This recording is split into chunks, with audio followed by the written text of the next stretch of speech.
EU and UK officials have finally reached an agreement on the Northern Ireland Protocol. Northern Ireland is in the unbelievably special position, unique position in the entire world, European continent, in having privileged access, not just to the UK home market, which is enormous, 5th biggest in the world, but also the European Union single market. Nobody else has that.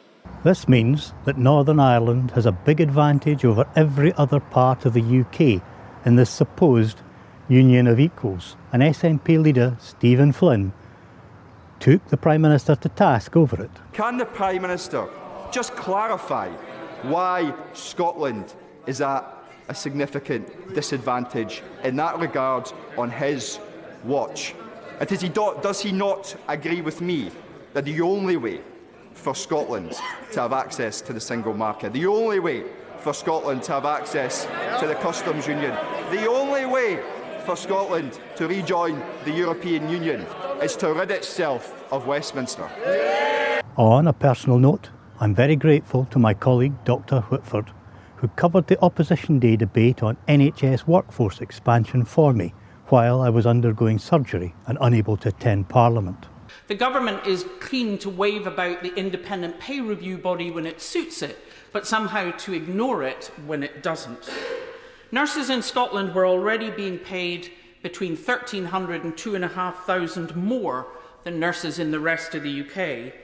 And to catch up with Agenda for Change staff in Scotland, the UK government will need to give a 14% pay rise for the coming year. And if they did give a decent pay rise to these incredible staff that work in the NHS, then devolved nations would also be able to fund a decent pay rise for their staff. Both Scotland and Wales are limited as they have no real borrowing powers. This week, the lockdown files scandal exposed over 100,000 WhatsApp messages revealing critical pandemic decisions made by UK officials, with a right-wing top TV journalist having more insight than the COVID inquiry, which remains stalled 658 days after its announcement. The UK government must expedite the COVID inquiry, as delaying and dithering is helping no one. Lockdown files have proved the SNP's repeated warnings about private communication devices affecting government transparency. As always, if you would like an advice surgery appointment or a visit to your local group or business, call me on 01506 654415 or email martyn.day.mp@parliament.uk.